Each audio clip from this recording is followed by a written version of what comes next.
BJP জিন্দাবাদ জিন্দাবাদ জিন্দাবাদ শুভেন্দু অধিকারী অন্যায়ের বিরুদ্ধে লড়ছে লড়বে লড়ছে লড়বে শুভেন্দু অধিকারী অন্যায়ের বিরুদ্ধে লড়ছে লড়বে লড়ছে লড়বে পুলিশ দিয়ে হামলা করা হলো কেন পুলিশ মন্ত্রী জবাব দাও পুলিশ দিয়ে হামলা করা হলো কেন পুলিশ মন্ত্রী জবাব চাই বন্দে মাতরম বন্দে মাতরম বন্দে মাতরম বন্দে মাতরম বিজেপি জিন্দাবাদ জিন্দাবাদ জিন্দাবাদ বিজেপি জিন্দাবাদ জিন্দাবাদ জিন্দাবাদ অবিলম্বে মুর্তজা আলীকে গ্রেফতার করতে হবে আমাদের দাবি মানতে হবে অন্যায়ের বিরুদ্ধে শুভেন্দু অধিকারী। সন্দেশখালীতে বিজেপি কর্মী সমর্থকদের বিরোধী দলনেতা শুভেন্দু অধিকারীর উপর হামলার ঘটনায় বিক্ষোভ।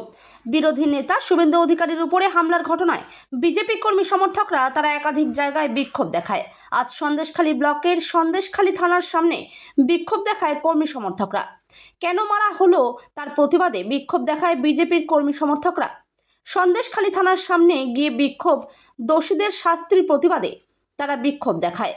তাদের মূল দাবি বিরোধী দলনেতাকে কেন মারা হলো তার প্রতিবাদে তারা বিক্ষোভ দেখায় সন্দেশখালীতে।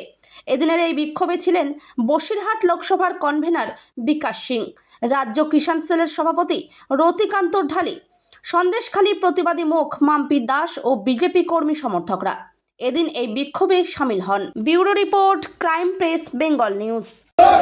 অন্যায়ের বিরুদ্ধে শুভেন্দু অধিকারী লড়ছে লড়বে লড়ছে লড়বে পুলিশ দিয়ে শুভেন্দু অধিকারীকে রোখা যায়নি যাবে না যায়নি যাবে না পুলিশ দিয়ে শুভেন্দু অধিকারীকে রোখা যায়নি যাবে না যায়নি যাবে না পুলিশ তুমি হুঁশিয়ার হুঁশিয়ার হুঁশিয়ার পুলিশ তুমি হুঁশিয়ার হুঁশিয়ার হুঁশিয়ার পুলিশ দিয়ে কেন হামলা করা হলো জবাব চাই জবাব দাও জবাব চাই জবাব দাও পুলিশ দিয়ে কেন শুভেন্দু অধিকারীর উপরে হামলা করা হলো কেন পুলিশ মন্ত্রী জবাব দাও জবাব চাই জবাব দাও বন্দে মাতরম বন্দে মাতরম বন্দে মাতরম বন্দে